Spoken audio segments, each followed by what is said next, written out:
Hello everyone, class 8। आज आप लोगों का यूनिट 2 सेक्शन 1 का रीडिंग होने जा रहा है। जरा ध्यान से सुनोगे। ये जो लेसन है आप लोगों का गेटिंग फ्यूचर रेडी, इस लेसन में आपको 2-3 चीज़ों के बारे में पढ़ना पड़ेगा जो कि साइंस और टेक्नोलॉजी से रिलेटेड है।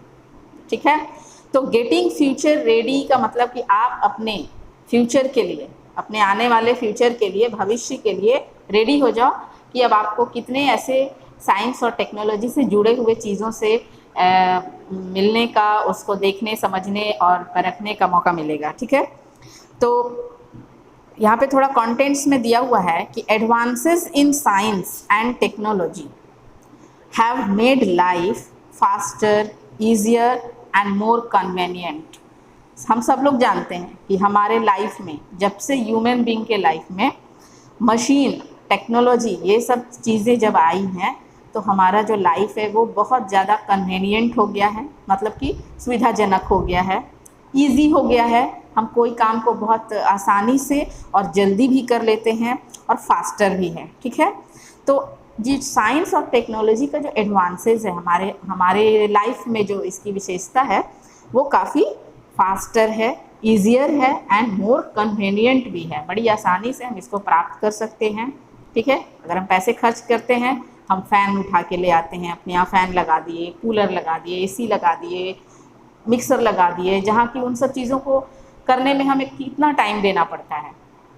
मान लो एक मिक्सर है, ग्राइंडर है, ठीक है, तो हमारे घर की जो हमारी माँ बहनें होती थी पुराने टाइम में, वो बेचारी सिलबट्टे पे इतना सारा मसाला कितने टाइम में मतलब उसको ग्राइंड करती होंगी, जहाँ कि आप 2 से 3 मिनट में मिक्सर में आराम से इतने सारे स्पाइसेस को आप ग्राइंड कर सकते हो। तो फास्टर भी है और इजी भी है तुम्हारे लिए, तुमको ज़्यादा मेहनत और पसीना बहाने का ज़रूरत नहीं पड़ा। तो सिर्फ एक मिक्सर ही नहीं, बल्कि इस पूरे वर्ल्ड में ह्यूमन बीइंग, साइंस और टेक्नोलॉजी इतना एडवांस हो गया है, मोबाइल फ़ोन से लेकर के टीवी है, वॉशिंग मशीन है, तरह तरह के मशीन्स हैं, ये सब आपस में जुड़कर हमारे काम को बहुत आसान बना दिए हैं।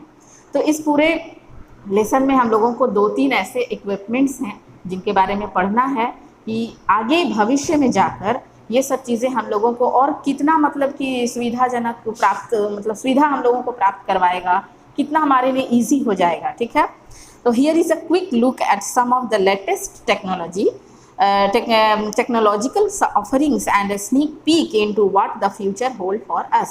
तो हमारे फ्यूचर में क्या क्या हमारे लिए और इन्वेंशन चल रहा है कि हमें और भी ज़्यादा से ज़्यादा मतलब आसान चीज़ मिल जाए, क्विक काम करने वाला चीज़ मिल जाए। ठीक है, तो कुछ ऐसे लेटेस्ट टेक्नोलॉजिकल है जो हमारे आसपास है, इर्द गिर्द है, टेक्नोलॉजी साइंस से जुड़ा हुआ चीज़, वो तो हम देख ही रहे हैं, लेकिन इसके अलावा अभी और भी कुछ ऐसे नए नए इन्वेंशन हो रहे हैं चीज़ों का, जिससे कि हम अपने आप को और ज़्यादा इजी फील करवा सकते हैं। तो फर्स्ट जो है हमारा इक्विपमेंट वो है सेल्फ ड्राइविंग कार्स। कार के बारे में तो सब जानते हैं। ठीक है, हम रोड पे, सड़क पर कार चलते हुए, भागते हुए खूब देखते हैं, तरह तरह के मॉडल के कार देखते हैं, तरह तरह के उनके अपने अपने ब्रांड हैं हर कार के। बोलेरो है तो स्कॉर्पियो है, बहुत ऐसे हैं, सुजुकी है, होंडा है। ये सब तो सब हम देख रहे हैं कि ड्राइवर है जो उसको बैठ के ऑपरेट करता है, चलाता है, कब कहाँ क्या करना है वो सब ड्राइवर का काम होता है करना। ठीक है, लेकिन आज हम लोग जिस कार के बारे में पढ़ने जा रहे हैं वो है self driving cars. Self driving का मतलब होता है एक ऐसा कार जो अपने से चलता हो, बिना ड्राइवर के चलता हो। अब सोचो कि तुम हैरान होगे कि आखिर बिना ड्राइवर के, बिना कोई इंसान के किसी कार को कैसे ऑपरेट करेंगे, कैसे उसको मैनेज करेंगे रोड पर, कैसे उसके कंडीशंस को तय करना पड़ेगा, ये सारी बातें हमारे दिमाग में आएंगी। लेकिन उसको किस तरह से बनाया गया है उस पर हम जरा आज लेसन में ध्यान देंगे। ठीक है, कि वहाँ बिना किसी इंसान के भी कार आसानी से रोड पर रन कर सकता है। Could there be a vehicle that would drive itself? क्या ऐसा कोई व्हीकल, मतलब कोई ऐसा रोड पर चलने वाला ऑटोमोबाइल्स या व्हीकल है जो अपने से चल सके, खुद से ड्राइव कर सके अपने आप को? Well, soon you could be travelling to school in a driverless bus. तो सुनो, बहुत जल्द मतलब आज से 10 साल बाद या 20 साल बाद तुम्हारे पास कुछ ऐसे स्कूल बस आ जाएंगे, ऐसे कार्स आ जाएंगे जो तुम्हें बिना ड्राइवर के स्कूल पहुंचा देंगे। अब तुम भी हैरान होगे सोचकर। इस कार का नाम है ए ड्राइवरलेस सेल्फ ड्राइविंग और ऑटोनोमस कार। तो एक ऐसा ही कार है जिसको हम ड्राइवरलेस बोलेंगे। ड्राइवरलेस मतलब जिसमें ड्राइवर नहीं है, ठीक है। सेल्फ ड्राइविंग मतलब वो खुद से अपने आप को ड्राइव कर लेता है, और ऑटोनोमस भी उसको बोलते हैं। ऑटोनोमस मतलब अपने आप से कोई काम होने वाला। ऐसा car is a vehicle that can drive itself all the time. मतलब ये जो कार है, ये हम जो पिक्चर में जिस कार को देख रहे हैं, ये अपने आप को किसी भी समय किसी भी वक्त तुम इसको ऑन कर दो और ये अपना काम करना शुरू कर देगा। इसमें किसी ड्राइवर की ज़रूरत नहीं है। चाहे हम ये नहीं सोचेंगे कि हमारे घर में कार तो है लेकिन कार चलाने वाला कोई नहीं है, ठीक है। घर में कोई बड़ा नहीं है या फिर किसी को कार चलाना आता नहीं है तो कार हमारा पड़े पड़े जंग लग रहा है, ऐसा नहीं हो सकता। ड्राइवरलेस कार होगा, हम उसको सिर्फ रिमोट से घुमाएंगे और कार जो है हमारा कहीं भी हमें लेकर चला जाएगा। तो अंडर एनी कंडीशन, और सोचो कभी भी चलेगा, कहीं पे भी चलेगा, किसी भी कंडीशन में चलेगा, किसी भी प्लेस पर चलेगा, विदाउट एनी ह्यूमन इंटरवेंशंस, किसी भी मनुष्य के इंटरवेंशंस के बिना, मतलब किसी इंसान के टच के बिना, उसको ऑपरेट किए बिना, उसमें किसी इंसान की ज़रूरत नहीं है। Such cars have several in-built systems and software that are programmed to sense the environment and operate safely on the road. इस तरह के कार को कुछ इस तरह से बिल्ड किया गया है, ऐसे बनाया ही गया है कि उसमें एक मतलब एक सॉफ्टवेयर का यूज़ हो रहा है। जैसे हम कंप्यूटर चलाते हैं तो उसमें सॉफ्टवेयर आउट सब कुछ है, ठीक है। हार्डवेयर के साथ साथ सॉफ्टवेयर है, ऊपर से उसका ढांचा तो बन गया है, अंदर से सॉफ्टवेयर है, उसमें प्रोग्राम फिक्स हैं, तरह तरह के उसमें प्रोग्राम्स को जोड़े गए हैं, तब ना हमारा कंप्यूटर, लैपटॉप, मोबाइल इतने सारे फंक्शंस को काम करता है। उसी तरह कार को भी मतलब कि बहुत सारे प्रोग्राम के साथ जोड़ा गया है, सॉफ्टवेयर है उसमें, और उसमें बहुत सारे सेंसेस बनाए हैं। सेंस का मतलब जो जिसको हम फील करते हैं, चाहे सूंघ कर, चाहे टेस्ट कर कर, चाहे कहीं टच करके, चाहे देख कर, ये जो हमारा सेंस ऑर्गन होता है। तो हम अपने ऑर्गन्स को यूज़ करते हैं ना सेंस मतलब किसी चीज़ को सेंस करने के लिए, ये चीज़ गर्म है या ठंडा है, ठीक है। हम अपने मतलब स्किन से टच करते हैं, आँखों से देखकर पता करते हैं कि कोई चीज़ कलर क्या है, वहाँ का सीन क्या है। तो ऐसे सेंस इसमें डाले गए हैं इस कार के प्रोग्राम में, जो कि इन्वायरमेंट को तो समझेगा ही और साथ साथ operate safely on the road. और ऐसा नहीं है कि इसमें ऐसा सेंस डाल दिया गया है जो रास्ते पर जाए और जैसे तैसे कार को जाकर कहीं एक्सीडेंट कर दे, ऐसा बिल्कुल नहीं है। इसको उसी तरह से ऑपरेट किया गया है कि कभी भी ये एक्सीडेंटल ना हो, काफ़ी सेफ्टी होगा अपने रोड पर, आप बेधड़क इस पर बैठ करके सफ़र कर सकते हो। A driverless car has technology that allows it to not only steer the wheel, apply the brakes and park the vehicle, but also judge distance between vehicles, interpret traffic signals, control speed, gauge traffic, follow specific routes, detect danger and so on।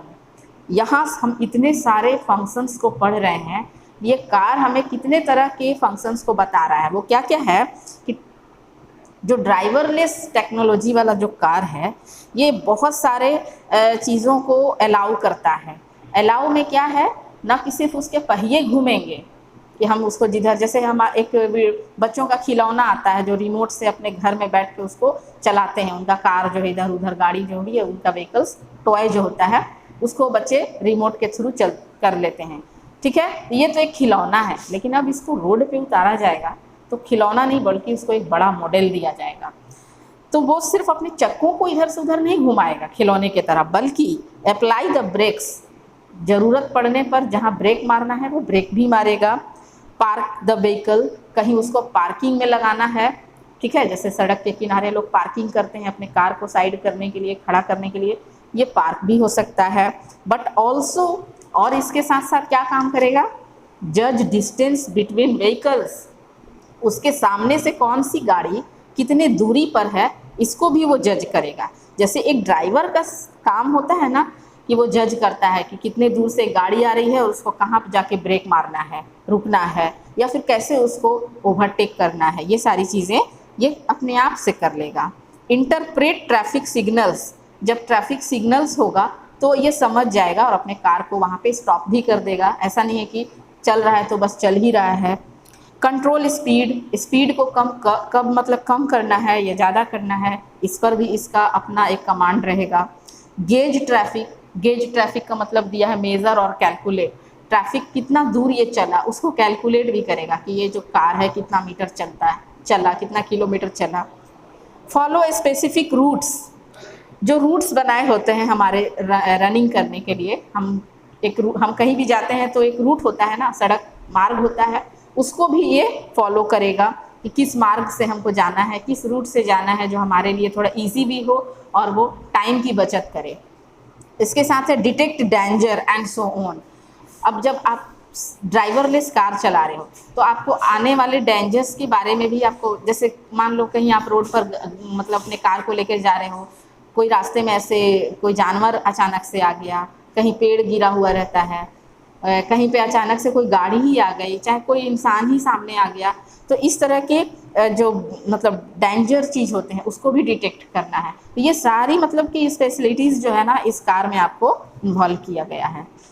So that is a driverless car can see, तो आप ऐसा कर सकते हो कि driverless car जो वो सी यानी देख भी सकता है। पेडेस्ट्रियंस और trees fallen on the road, सड़क पे तो पेडेस्ट्रियंस होते हैं ना, जो पैदल चलने वाले लोग होते हैं, उनको भी ये नोटिस करेगा। कहीं पेड़ गिरा हुआ है उसको भी ये देख करके समझ जाएगा, मतलब देख सकता है।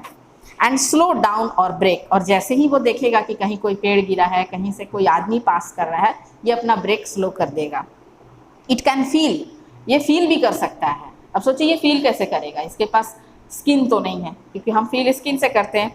फील करेगा कि the train and turn on the wipers, ठीक है। जब भी रेन होगा, जब बारिश होती है तो वो एक वाइपर लगा रहता है ना आगे के शीशे में, तो ये वाइप करना भी शुरू कर देगा। ये फीलिंग हुआ कि उसके ऊपर बारिश आई, वो उसको वाइप शुरू कर दिया। It can monitor traffic and take a diversion, जब भी वो ट्रैफिक में जाएगा और उसको सामने से बहुत सारी गाड़ियाँ दिखेगी तो वो उसको मॉनिटर करेगा, किस तरह से, जिधर से गाड़ी आ रही है वो अपना ओवरटेक करेगा, जहाँ से उसको रास्ता मिलेगा वो उधर से अपना रास्ता बनाएगा, तो यानी डाइवर्सन लेगा। इन शॉर्ट, अगर कम शब्दों में कहो तो driverless car do the jobs of driving, navigating, following rules and acting on reflexes while on the road. अब हम इसको सिर्फ ड्राइवरलेस कार ही नहीं कर सकते हैं, बल्कि ये इसकी बहुत सारे काम हो रहे हैं। जैसे ड्राइविंग तो हो ही रहा है जो सड़क पे हो रहा है, इसका नेविगेटिंग मतलब कि वो कितने सारी चीज़ों को नेविगेट भी कर रहा है, यानी कि जो घूमना फिरना जो होता है, सफ़र को तय करने का भी काम कर रहा है ये। फॉलोइंग रूल्स, जितने रोड रूल्स होते हैं उसको भी ये फॉलो कर रहा है। And acting on reflexes, acting on reflexes का मतलब है रिस्पॉन्डिंग नेचुरली एंड क्विकली। जैसे ह्यूमन बीइंग किसी चीज़ को नेचुरली मतलब ऑब्जर्व करता है, रिस्पॉन्ड करता है, ये भी उसी तरह काम करेगा और वो भी क्विकली करेगा, जल्दी से करेगा। तो ये सारे जो प्रोग्राम्स हैं ना वो इसके में फिक्स किए गए हैं, जिसके अकॉर्डिंग ये अपना सारा काम करेगा। आपको बस इसको ऑपरेट करना है और सॉफ्टवेयर के थ्रू इसको चलाना है। Self driving cars can help the elderly and those with physical challenges move around. एक और चीज़ है, कार है, मान लो कि ये मैन मेड थिंग्स है, ठीक है, और उसे नॉन लिविंग भी है, लेकिन इसके बावजूद भी अगर रास्ते में कभी भी इसको कोई फिज़िकल चैलेंजेस का मतलब होता है वैसे कोई इंसान इसको रास्ते में मिल गए जो थोड़े बहुत अपंग होते हैं, ठीक है, डिसेबल्ड लोग जो होते हैं, उनकी भी ये सहायता करेगा। जो बड़े डिसेबल्ड लोग होते हैं, बूढ़े होते हैं, this cars are expected to be safer to use, इसलिए इस कार को यूज़ करने में काफ़ी उम्मीद किया गया है कि ये काफ़ी सेफ़ होगा लोगों के लिए। And therefore could reduce the number of traffic violations. और अगर इस तरह की कार हमारे रोड पे रन करना शुरू कर दें तो जो हमारे यहाँ अभी प्रेजेंट में इतना ट्रैफिक और जैम का जो हम प्रॉब्लम रोज़ के रोज़ सह रहे हैं वो कम हो जाएगा, ये रिड्यूस करेगा। और जो वायलेंस होते हैं, ट्रैफिक वायलेंस, जैसे कि लोग आपस में कभी कभी झगड़ा कर लेते हैं, वायलेंट मतलब जो भी अहिंसात्मक काम होता है रोड पर, एंड एक्सीडेंट भी उसमें शामिल है, ऐसा होने से बिल्कुल बचेगा। However, driverless cars are only being tested, that too largely in the United States of America. फिलहाल अभी इस तरह के कार्स का परीक्षण जो है ना, टेस्टिंग जो है यूनाइटेड स्टेट्स ऑफ अमेरिका यानी यूएसए में ही किया गया है. But with the automobile industry bringing out improved versions every year. लेकिन वहाँ की जो ऑटोमोबाइल्स इंडस्ट्री है जहाँ पे ये सब मैन्युफैक्चर किया जाता है, वहाँ के जो इंडस्ट्री हैं वो हर day by day, year by year एक नया नया मतलब कि सॉफ्टवेयर के तहत मतलब क्या बोले उसका ज़्यादा से ज़्यादा इन्वेंशन और अच्छे अच्छे फंक्शन के साथ करते ही जा रहे हैं, रुके नहीं है कि मतलब और इसमें क्या क्या जोड़ा जा सकता है. Driverless cars with varying levels of autonomy could well be available सून. इसमें बता रहे हैं कि जो ड्राइवरलेस कार है इसके बहुत सारे वेराइटी, इसके लेवल्स का जो वेराइटी होगा, जब भी हम कोई चीज़ लेते हैं तो उसमें बहुत सारे वेराइटी को भी देखते हैं, इस पर भी ध्यान देना होता है. तो काफ़ी ऑटोनॉमी मतलब उसके अर्थव्यवस्था के हिसाब से उस पर काफ़ी सारे लेवल्स हैं इसके. कुड वेल बी अवेलेबल सून. और हम जितना हम इस पे पैसा खर्च कर सकते हैं उस हिसाब से हम इसको अपने आप में मतलब क्या करेंगे, गेट कर सकते हैं, प्राप्त कर सकते हैं इसको. And many of us might own a thinking driving car before long. और बहुत जल्द हो सकता है कि हमारे यहाँ भी इस तरह के कार को देखने का मौका मिल जाएगा, क्योंकि थोड़ा सा तो ये कॉस्टली होगा ही. जब आप बिना ह्यूमन बीइंग के ड्राइवरलेस कार चला रहे हैं, इतने सारे फंक्शंस को जब आप क्रिएट करते हैं एक बार में, तो थोड़ा ये कॉस्टली होगा. लेकिन इस ऑटोनॉमी को बचाने के लिए अभी इंडस्ट्री में लोग तरह तरह के और इजाद कर रहे हैं. तो इस तरह से आपका एक इसमें 3 टेक्नोलॉजिकल चीज़ है, जिसमें कि एक आपको ड्राइवरलेस कार पढ़ा दिया गया है. अब आपको हम एक और चीज़ बता दें कि इसमें एक चीज़ पढ़ने के बाद हमें read the statement, tick the ones that are true. यहाँ पे 1 से लेकर 10 तक पेज नंबर 34 में 1 से 10 तक स्टेटमेंट्स कुछ दिए गए हैं. ठीक है, ये काम आप खुद करोगे, हम तो नहीं बताएंगे, आप खुद करोगे कि अभी तक आप अपने लेसन में इस ड्राइवरलेस कार के बारे में जो भी स्टेटमेंट्स पढ़े हो वो सारे स्टेटमेंट्स यहाँ पे दिए हुए हैं. अब आपको तय करना है कि कौन एन ऑटोनोमस कार, जो ऑटोनोमस कार के बारे में हम लोग पढ़े हैं उसमें 1 से लेकर 10 तक बहुत सारी चीज़ों के बारे में दिया हुआ है. आप इसको खुद से टिक करोगे कि कौन सा स्टेटमेंट जो है वो सही है, ट्रू है, या कौन सा अनट्रू है. तो इसमें से ज़्यादातर ट्रू है, ठीक है, और 2-3 जो है थोड़ा अनट्रू है. ये आप अपने पेज और अपने लेसन के अकॉर्डिंग सेल्फ करोगे अपने से. आज इसको हम खुद नहीं करवाएंगे, हम इसमें का क्वेश्चन आंसर सब करवाएंगे. ये बहुत इजी है, आप घर में आराम से एक बार रीडिंग करके कर सकते हो. ठीक है, आई होप कि आपको 6-7 तक तो सब कुछ ट्रू है. 8-9-10 में थोड़ा सा स्टेटमेंट में थोड़ा सा वर्ड में हेर फेर हुआ है, बाकी सब कुछ सेम है. तो इसी के साथ आज आपका यूनिट 2 का सेक्शन 1 का पेज नंबर 34 तक फिनिश हो गया है. नेक्स्ट वीडियो में हम लोग सोफिया के बारे में पढ़ेंगे. आप लोग तो मोबाइल चलाने वाले हो, सोफिया के बारे में जानते होंगे. और उसके बाद टिकट टू स्पेस है. ठीक है, 2-3 इसमें आपका ब्लॉग्स है. तो एक ब्लॉग आज हम लोग पढ़ लिए, 2 ब्लॉग हम लोग नेक्स्ट वीडियो में पढ़ेंगे. फिलहाल आप पेज नंबर 34 को करके फिनिश कर दोगे. Okay, thank you.